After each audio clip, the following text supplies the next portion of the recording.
Oh, hey, Venerable Sunyo is here. That is also very excellent. Were you hiding in a corner somewhere during the rest of the retreat? No, happy to have you here. Venerable Sunyo is a good friend of mine, and his father is actually also on this retreat. And I felt very honored that his father is here.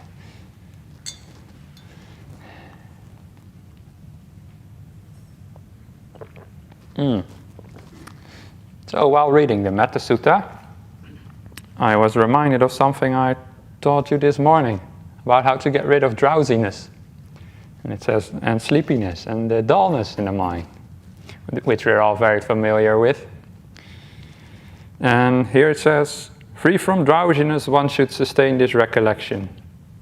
Well, you don't have to always sustain the recollection of metta, but it's like the idea here is that it's somewhere hidden in your heart, always ready when you need it, right? You don't go walking through the world all day and night thinking, may all beings be happy, and so forth. There's other things to think about, and there's times not to think. The idea here is that you have that attitude. But about the drowsiness, I actually find metta also a helpful way to get rid of some drowsiness, because it creates some joy as well, and it's a little bit, especially at the start when you start thinking, at the start of the reflection when you start thinking, oh, may this person be happy, or this being be happy, the way I've been guiding you in a meditation, right? That's a little bit active. So it gives your mind something to do, which might be a very helpful way to get that little bit of energy up so you don't fall asleep. But at some point the metta can also become an object itself. And you don't have to think the thoughts anymore, you don't have to do anything, you just feel that feeling and you sit with it. Just like you sit with your breath. You don't make yourself breathe. You just breathe automatically. And if you develop metta a lot, then you don't have to make yourself be kind. It's kind automatically. And that feeling just comes up all by itself, without you having to do anything. It's almost like you have to breathe, right? You can't stop your breathing, not for very long anyway, you'll die. But you can. It's the same, like you can't stop having the metta. And that's so beautiful. Then you can actually use that as a way to get really peaceful meditations as well, when it just stays with you like that.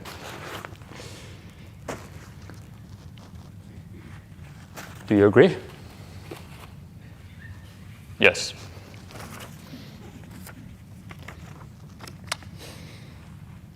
Okay, so actually before I start these questions, how many are there? Not too many. Before I start, one announcement that tomorrow there will still be interviews available. So you can sign up for those, but I would like to ask if you just want to say goodbye or something like that, then there will be another opportunity for that, I think. So please don't sign up for an interview just for that.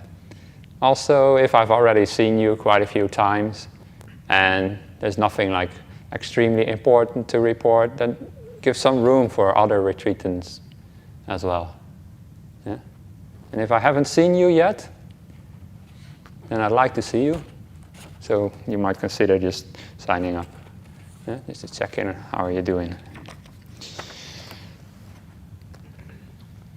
Walking up and down a stream sounds quite lovely compared to nothing. Why seek the game over? Okay. This is a very beautiful heart, by the way. So, this is a deep question right away, but doesn't matter. We're a little bit at the end of the retreat, so I'm not going to sift through the questions. It takes a lot of time anyway doing that. So, I talked yesterday about how if you enter the stream to Nibbana, it's the stream that leads to the beautiful ocean of peace. But people call this game over. This person calls it game over. But you have to realize it's not a good game. Right? It's a very violent game, where things go wrong all the time, and it's also a game you cannot win. Do you want to play a game you cannot win forever? That doesn't sound like a good idea. Yeah, I think there are those kind of games which don't never have an end to it. Like Pac-Man or something, yeah? You go through one level, blah, blah, blah, blah, blah, blah, blah. And then you go to the next level, blah, blah, blah, blah, blah, blah. And it just keeps going and going and going and going. And it gets more difficult and more difficult and more difficult. And you cannot win. The game is made for you to lose. Yeah, there's some other games like that as well. Especially in the old days. Those arcade games, yeah? Because they just wanted you toss in another coin, yeah? It's like gambling, yeah? In the end you always lose. So the game of samsara is a game that is set up for people to lose. Now, that is, to my mind, not a very nice game. Yeah? But the way to get out of the game, that is very beautiful. But you say that running up and down the stream is lovely compared to you call it nothing. When the mind and body cease, yeah, you could say there's nothing left. But the problem is that you're looking at it from a sense of self. Yeah, I asked you earlier to contemplate what is the purpose of a driverless, passengerless bus.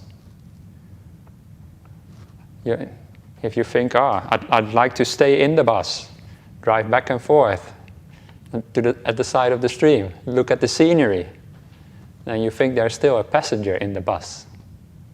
And that's why you don't want the bus to stop.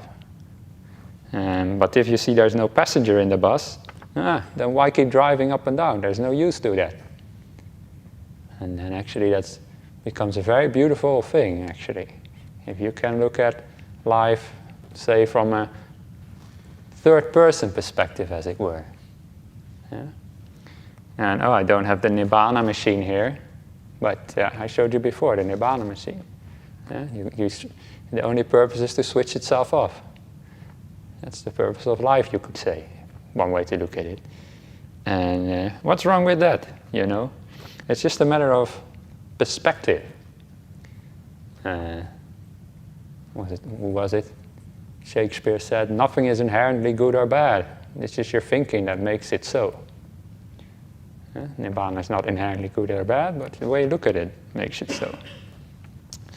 So, but if you see that is to jump into the stream and to get floated to the river, get floated to the ocean on the stream. If you see that is the way to get out of this miserable game with no winners, then you'll be like, yeah, plunge. You'll plunge in. And actually that stream is a very gentle stream. It's the most beautiful stream.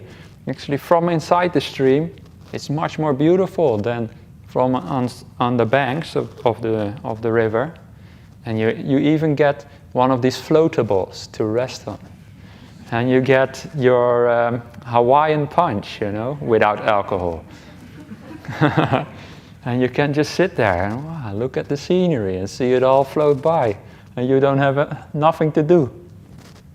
And you just float and float.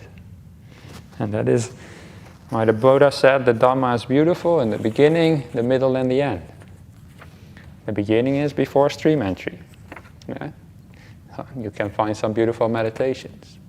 The middle is, well, this is one way to look at it anyway. It's never explicitly explained in this way, but the middle you can say is the path of the noble ones.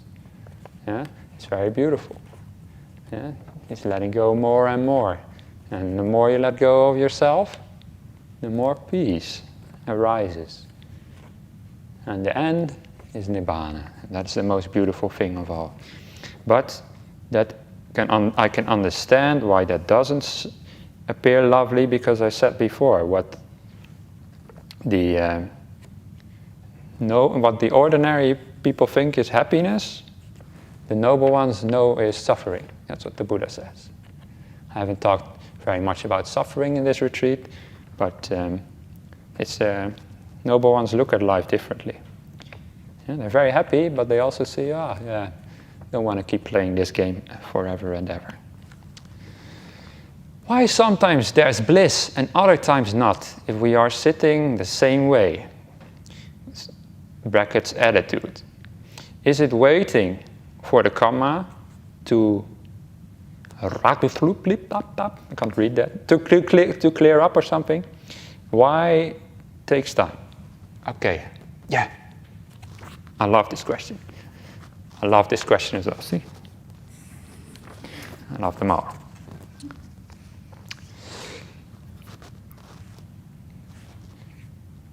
Why does your meditation sometimes work and sometimes doesn't work and you do exactly the same? Yeah? You sit there and I don't know what you do, but let's say you sit there and doing nothing, going nowhere, that kind of idea, and it works. Yes, you finally know how to meditate. Oh, it's so peaceful. Next time you sit down, nothing to do, nowhere to go. I know how to do it now. No, not like that. I knew how to do it. Where did it go? Stupid, I must be doing something wrong. This is a story to make sense of that. And when I was a student, or not a student yet, actually many of my stories start when I was a student, because I never really worked as in lay life as a permanent job. But I did work as a teenager in the greenhouses. And one of my jobs was picking flowers. Yeah? It was a very easy job.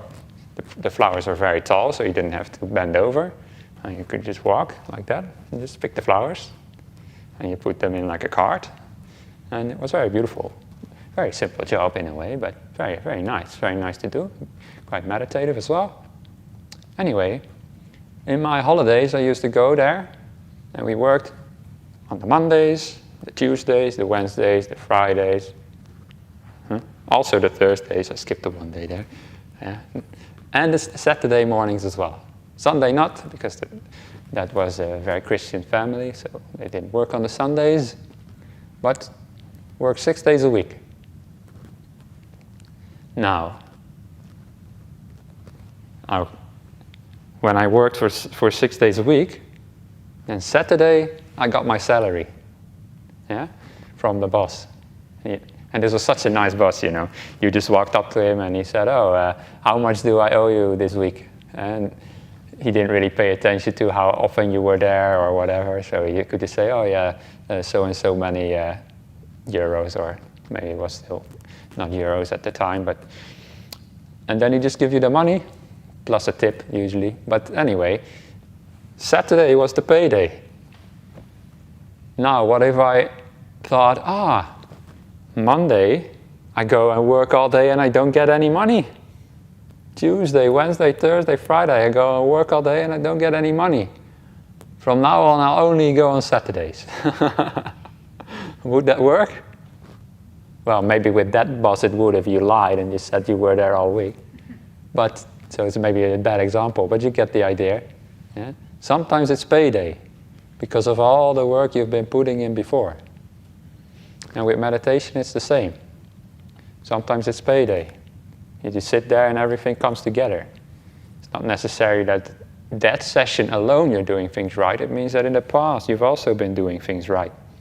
And now it all comes together. Yeah, so it is kind of karma, in a way, coming to fruition. Yeah? That's why at the end of some of the guided meditations I've been saying, you've learned something new. Be kind to yourself, even if you're still restless or even more restless now than at the start. Because this is like a work day in a way. And you're building up to those wages that will come later. Also, if you're here on this retreat and now you start finding some more peace, then it might not be just the meditation that is doing the thing.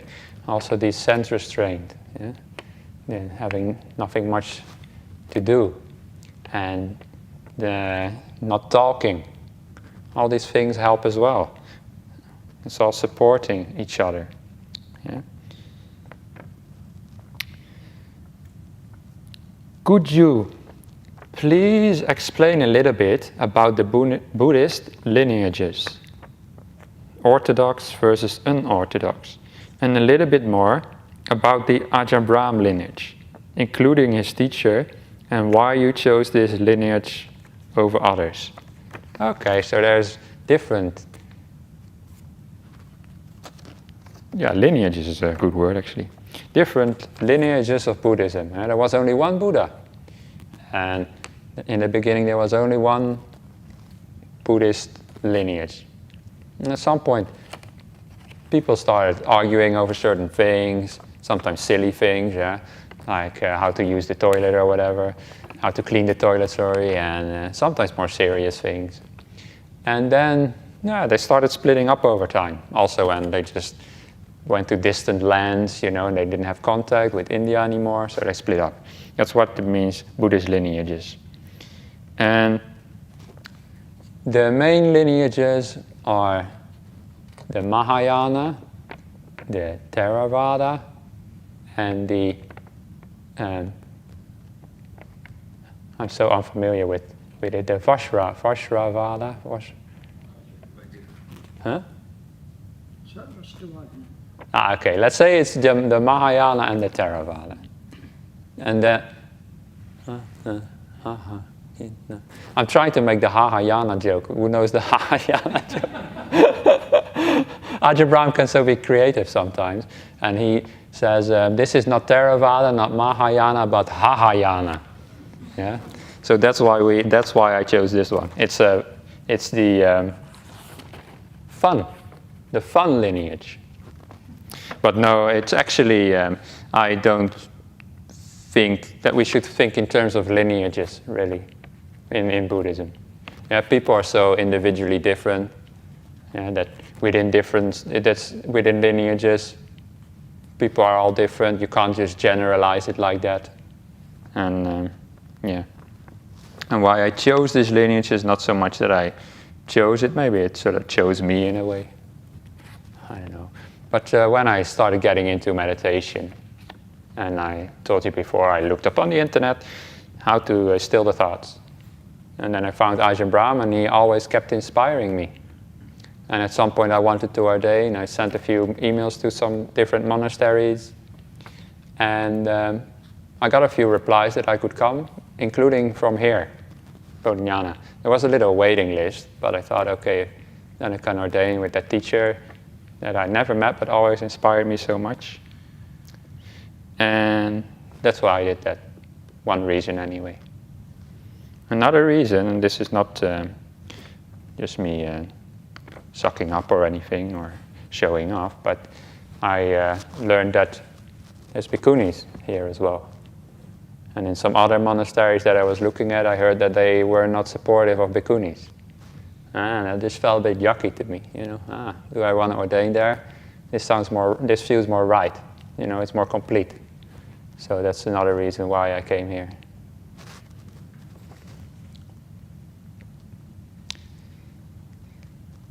What are some of the things I could do when the energy is blocked by another unreachable force? Thank you. Okay, so I don't know what energy you mean per se, but no force is inherently unreachable. In the mind, everything that's going on in the mind, we can at some point see as it is. In Buddhism, there's no such thing as an ultimate unconscious in the sense that we can't access. When you go really deep in the mind, you can see everything that is in the mind. And so what you can do is, if you think this force is unreachable, just stay patient and recognize, okay, maybe I can't reach it now yet, but just keep patient and see if you can, by being patient, being here right now, get that get that energy to increase. And when you have more energy, you can see more clearly, and then you might also see what is actually going on underneath the hood. This is also a thing about doubt,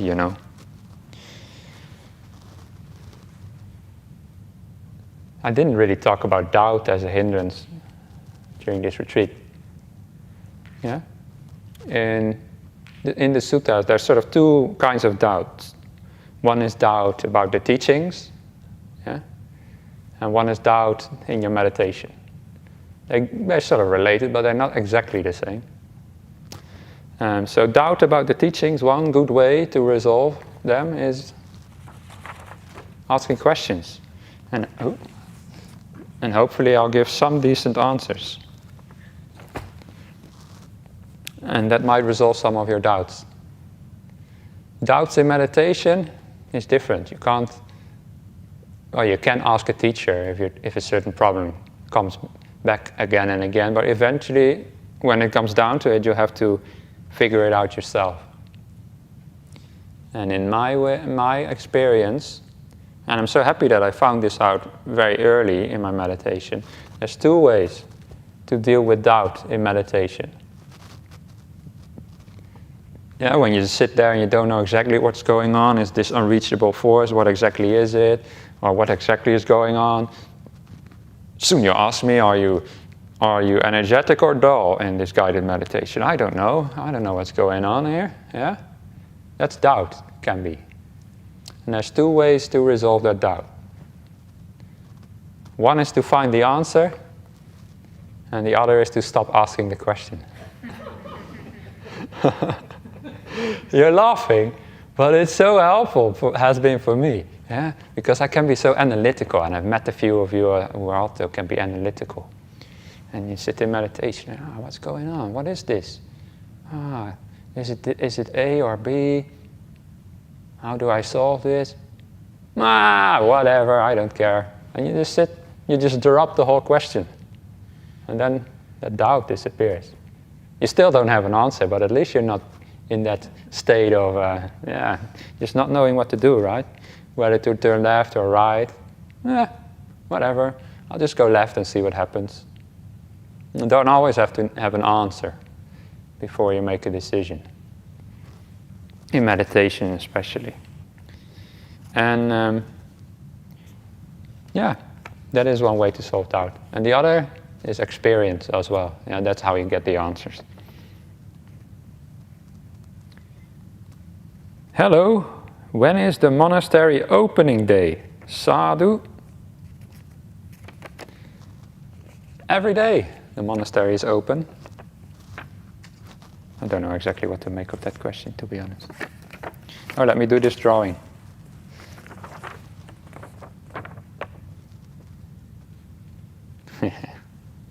Oh, okay. All right, so these are people looking at the art gallery that I talked about. Nobody's looking at the rubbish bin anymore. So this is at the end of the retreat when everybody understood the teachings, right? Everybody's looking at the art.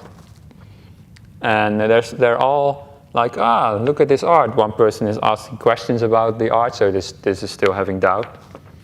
But Sunyo, he decided not to look at the art anymore, and he walked out to the exit. And that is actually a very good idea, actually. Yeah, the jhanas and so forth, and the nimittas, and the beauty that you can see, or the nice tasting spaghetti. Those are art, but eventually you want to get out of the art gallery. And then it also says, Sunyako is in the bag and says, uitstekend. Sadhu. Thank you for that drawing. Now I'll put that on my shrine for a while.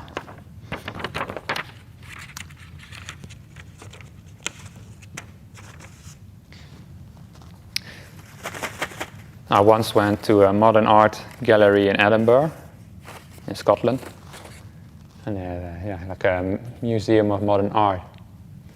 And I went there, and before you get in, they had this big light installation outside, and they had some words written out in letters, in light, and behind it was the city of Edinburgh, and it says, "There will be no miracles here."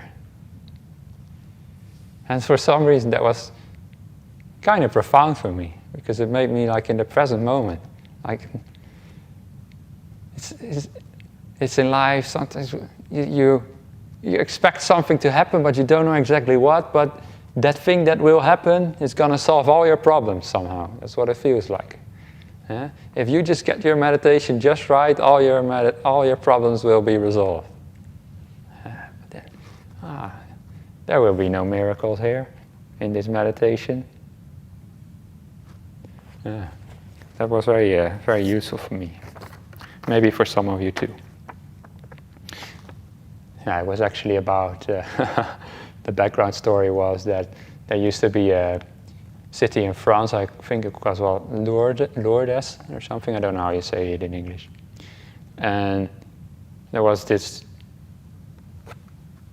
general idea that all sorts of myths were happening there. So people from all over the world were coming to Lourdes to see all this, that miracles happened there. So they came there to see the miracles, and then around the city of Lourdes they put all these signs, there will be no miracles here, to keep people out because it was just getting too busy.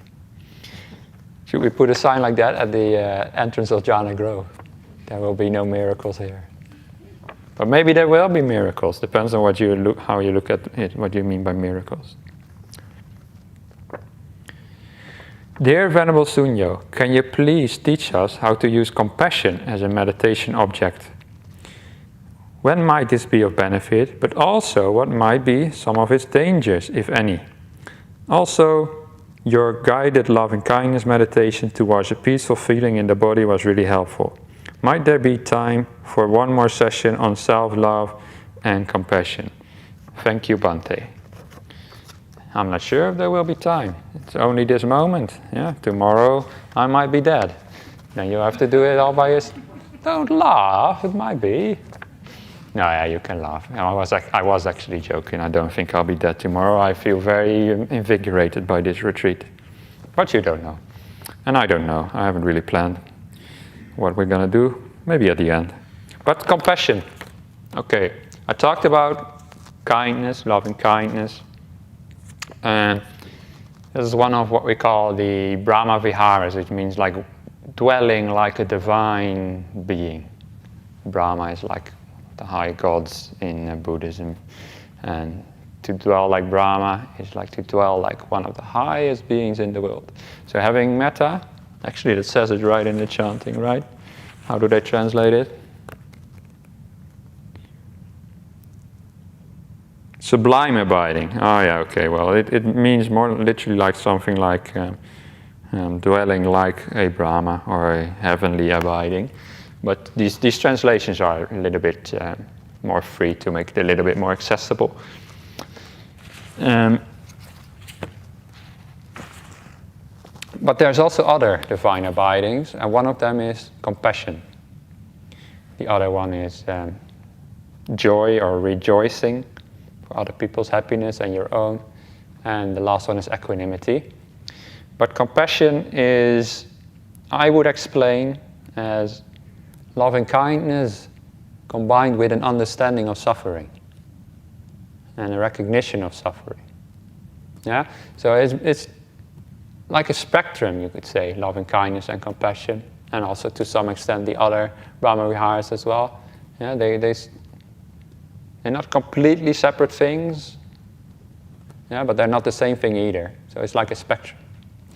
And when you do loving kindness with a recognition of suffering, then it becomes compassion, because you see the suffering in others. It's just a slight difference of looking at it, like, may you be happy, or may you be free from suffering.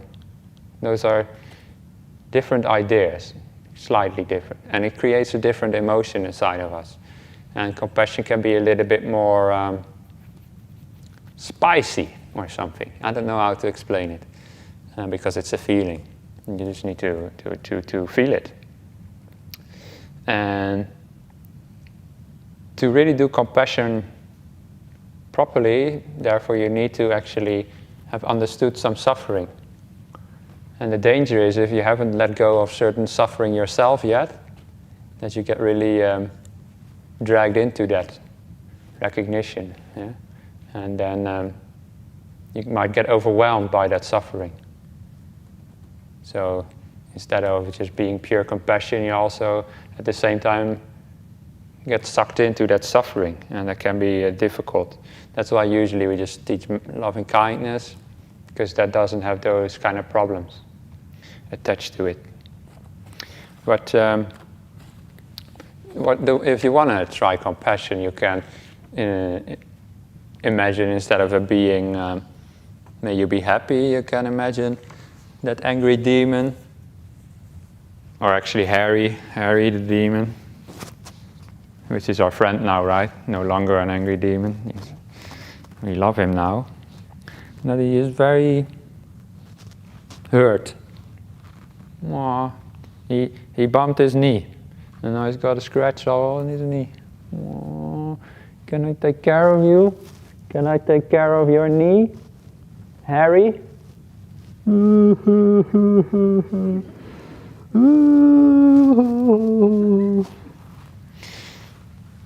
And then you start feeling some compassion. It often also comes with a kind of feeling of wanting to help out in a way.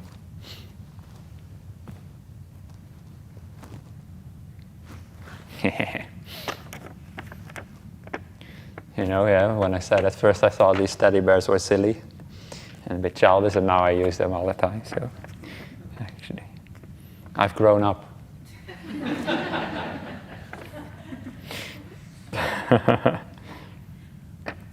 Did the Buddha give any reasons why he was opposed to breath control?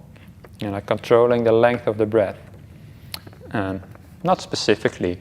No, he didn't give any specific reasons. But he did say that holding his breath was not helpful, and you can imagine why.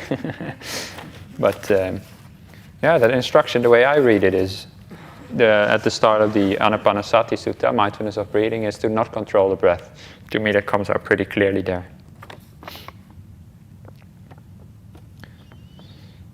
Is wisdom a thing, or just lack of delusion? And where in the khandhas is it? Okay, well, I didn't speak about the khandhas yet, and I don't want to explain, so if you don't know what that word means, doesn't matter. It basically means where in the mind and body is wisdom a thing, or just lack of delusion. Well, is delusion a thing? Huh? It's not really a thing as such, more like a process in a way. It's the way you can think of it. But it's a bit of a very abstract way to put it. Instead of asking it like that, is ask yourself, what does it feel like when I have clarity in my life? Clarity in my mind, clarity in my meditation, when it feels like I'm alive and I know what's going on. This is letting go of a certain amount of delusion, yeah, in a very slight way, but you get the taste of what it means like to be wise, to know what's going on. And that doesn't feel like a thing, huh? But it is just there. Yeah. So wisdom is not really a thing as such, you know. That's just too intellectual way maybe to look at it. Approach these things through practice.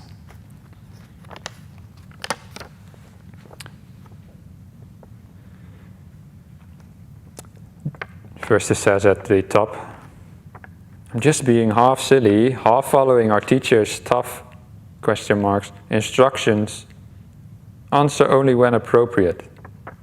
Well, I think if I now read this out, then you want an answer, right?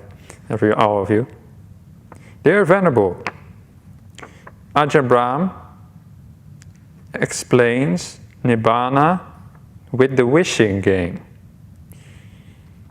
How would you explain dependent origination to a kid? Feel free to phone a friend.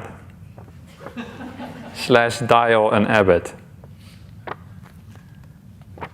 Okay, so the wishing game. Who doesn't know the wishing game story? Okay, quite a few don't know the wishing game. And when I earlier tried to imitate Ajahn Brahm by doing the Mahayana joke, I completely failed. And this wishing game I also never told before, so I might completely fail again.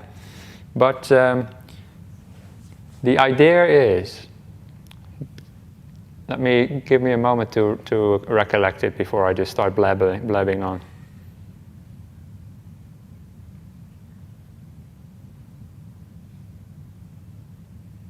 Okay, yeah. So, a mother has 4 children and says to the children, let's play a wishing game. The one of you who has the best wish wins the game. And so the children, they think about it for a while. What is the best wish, the best thing I can ask for? Okay, says the mother, have you thought about it? Yes, Mom. Okay, the first child. Let's say it's the oldest child. And she asks, what is your answer? What is the best wish? And the child says, I wish I could go to this candy store and could get all the candy that I wanted. And the mother says, that's a pretty good wish. How about you? I'm looking at the second child. The second child says, but going to the candy store, that's not, a little bit of candy is not that expensive. I want to have, what do kids want to have these days? A PlayStation 7 or whatever. And all the games on the PlayStation 7. And I want to be able to play it all day. Says the mother, that's a pretty good wish as well. How about you? The third child. And the third child thinks and says, well, candy is not expensive, a PlayStation is really expensive, but I can have both and more. If I have all the money in the world, then I can buy whatever I want. And the mother says, that's definitely a better wish than the earlier two. So far you've won. And then she asked the fourth child, what is your wish? And the fourth child said, I wish I was so happy that I did not have any wishes at all. Not any wants at all. And then the mother says, you've won the wishing game. That's the best wish of all. To not have any desires at all anymore. And that is how Ajahn Brahm explains what it means to become enlightened. Basically, Nibbana in the sense of enlightenment. Yeah. By the way, Nibbana has 2 meanings. One is enlightenment, the other is when the enlightened person passes away. That's what the other question was about. And now you're asking me to explain dependent origination like that to a kid. Well, dependent origination is the kids who lose the wishing game. Who just go to the candy store and yum, yum, yum, and eat whatever they want. And if you get whatever you want, and always chase after whatever you want in the candy store, what do you get? A bellyache. A really big bellyache. Yeah, it might be nice for a little bit to taste the candy, but in the long run, you will suffer. And that is what dependent origination is. If you have desires, you go after those things, try and grab them, then yum, yum, yum, yum. You can feed yourself on those things. It doesn't have to be candy, it can be other things in life. And then eventually you will suffer for it. That is a very simple way to explain dependent origination, but for a kid that might be enough. Might be enough for you as well. Yeah?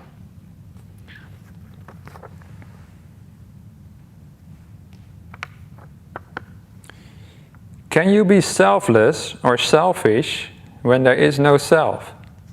Sadhu, sadhu, sadhu. Yes, we're all selfless already. The problem is that people don't realize that. And then the sense of self arises. Yeah. No real self ever arises, for those who don't understand what I mean by that. But the sense of self arises, and the sense of self is that delusion that we talked about before. I'm going to the questions more quickly because I promised that I would do them all. And sorry if one of your questions is one that I treat very quickly, but many of these come down to the same thing anyway, doesn't it?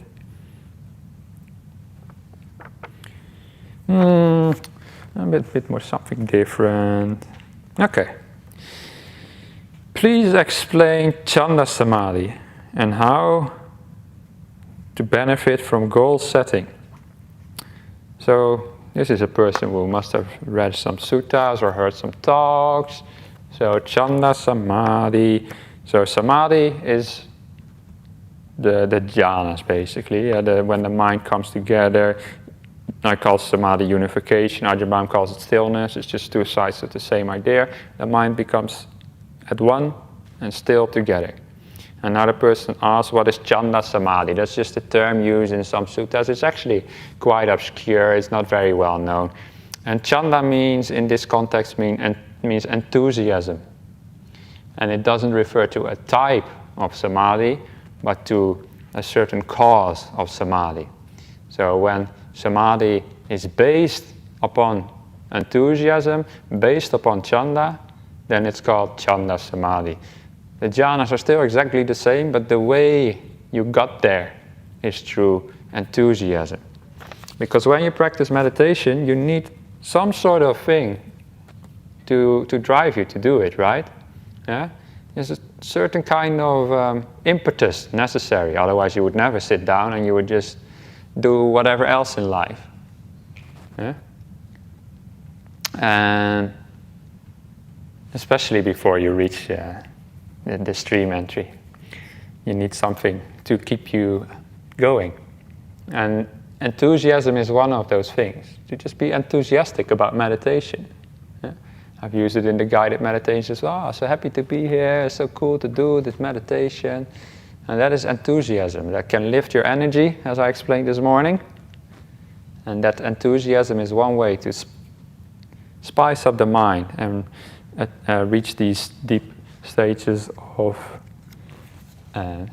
samadhi. And there's some others the Buddha mentions as well. One is like for the sake of investigation, like you want to attain these states so you can investigate and learn. That's another way to sort of get a wholesome kind of desire in your meditation. Just a tiny bit of desire. I want to meditate in my life to learn. Another one is to develop the mind. Yeah? And then what was the last one? Chanda. I can't remember. It doesn't really matter anyway.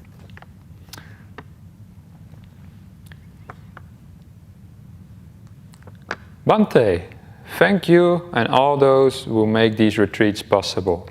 I feel so welcome and accepted here. I wonder if you could do a guided walking meditation at some point. Sadhu.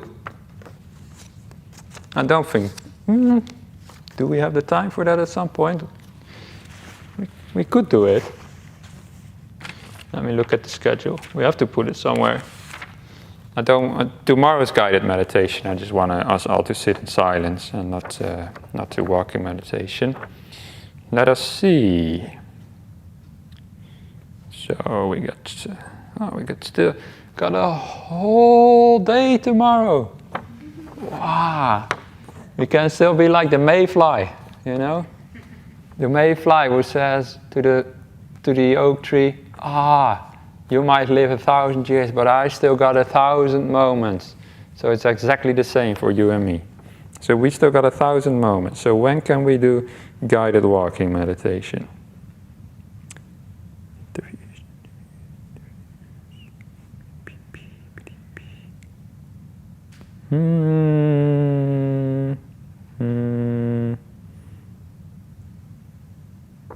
Three o'clock. And we will do it in here because of the audio might be helpful. So sorry if people are sitting here meditating at 3 o'clock. We will do a guided walking meditation for maybe half an hour or so. We'll see. Yeah. I hope it doesn't interfere with any of the interviews, otherwise I'll do some less interviews. People haven't signed up yet. So I'll just write it down for myself here. 3 o'clock.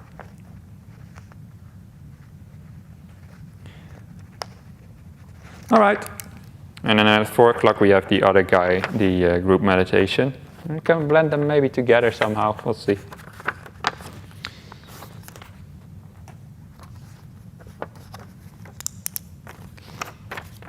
Was there something else here? No, that was it. I don't know why I wrote that down, because I'm not going to take that piece of paper with me anyway, but...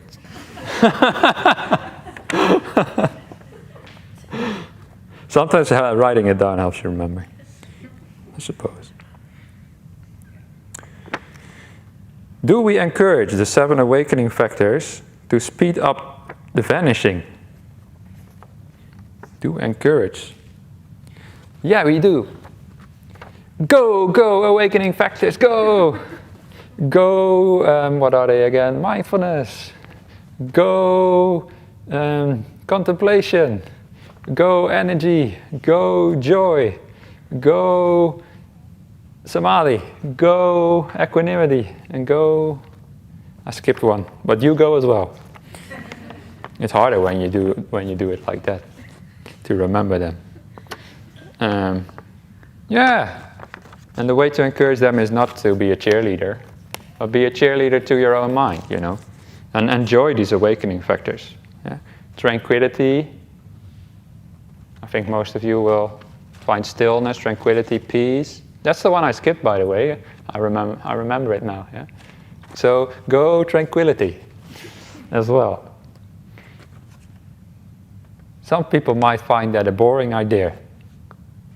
When I started this retreat, and I told you about the monks in that documentary I saw, which none of you have seen, Into Great Silence. Yeah? The Carthusian monks, and I said, you're all Carthusian monks. We go into great silence.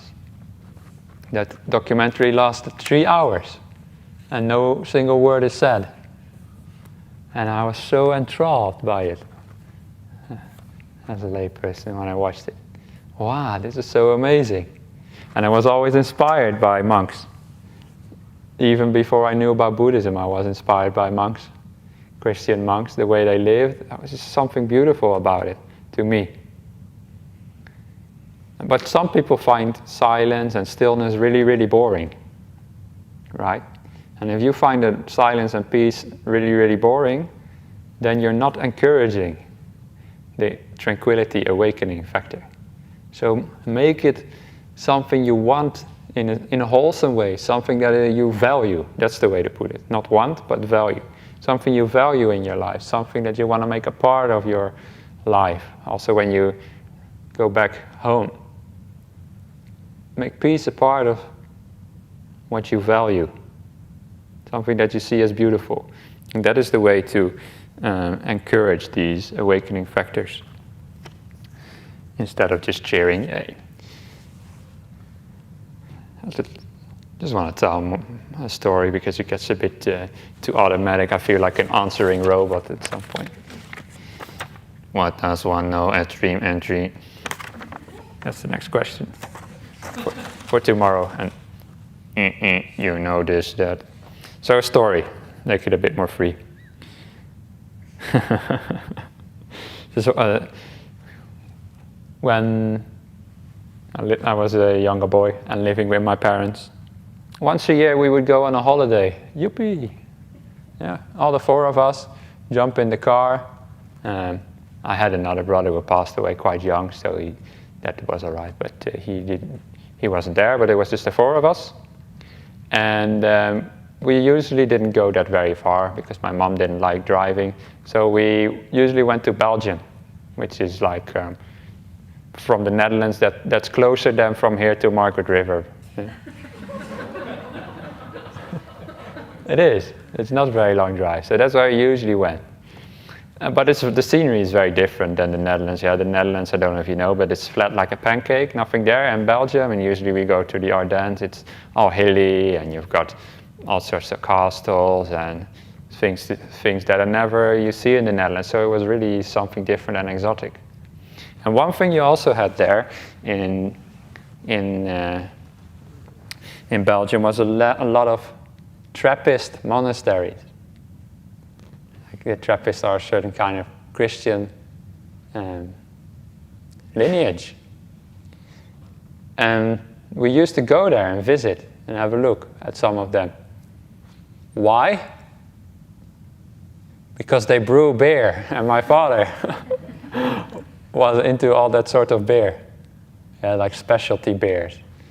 And we went there to see how they make the beer, usually. Usually you didn't even get to see any of the monks. But the one time, we went to the Leffe Abbey. So Leffe is also one of these beers. And we went there, and my father was expecting to see the Leffe, how they make it, the beer. Yeah? And then also taste it at the end, of course. That was what he wanted to do.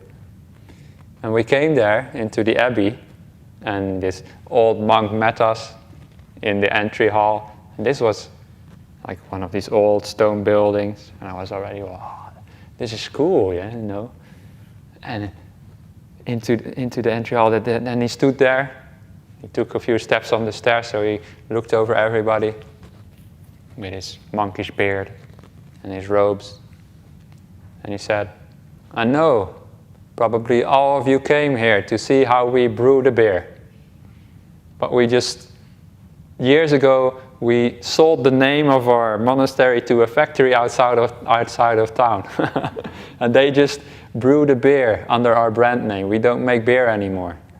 But instead, I'll just show you how the monks live here. And I felt the room, But I was, yes! This is... yes! That's much better than seeing how they brew the beer. And they showed us all the monastery and how they lived. And wow, that was really inspiring. To me, anyway. So that's why I always like monks in that way. Funniest joke you know? Question mark. I put that back in myself yesterday.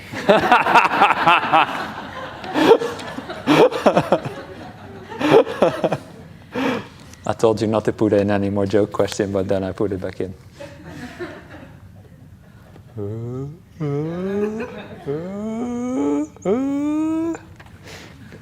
For tomorrow. Now I have to actually come up with a joke, right? Well, I do know lots of jokes about unemployed people, but none of them really work.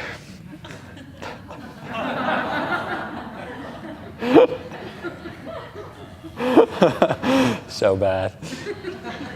There's no Dhamma in it. Sorry, Venerable Sunyo, you came to the wrong talk. There's no Dhamma tonight in these jokes.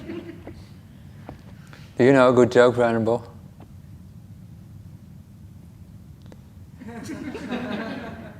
Nice and peaceful. That's better.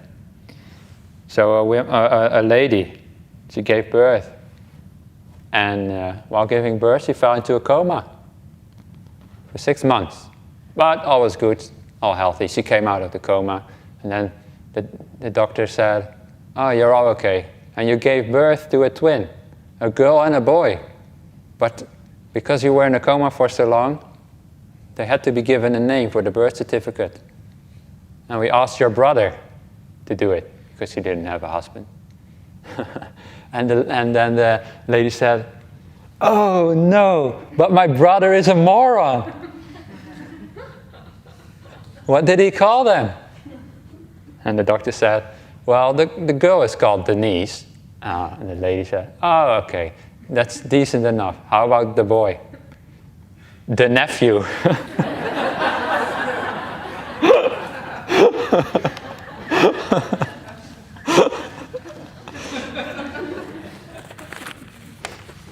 All right, I think we can end there. There's still some questions left. I'll do those tomorrow. Yeah? Yeah, that's what I think. Sadhu, sadhu, sadhu. Okay. So tomorrow, a whole nother day to be the mayfly. And remember, for those who want to, at 3 o'clock in the morning, I didn't say what 3 o'clock, Oh yeah, I did actually. At 3 o'clock p.m. there'll be a walking meditation. Yeah.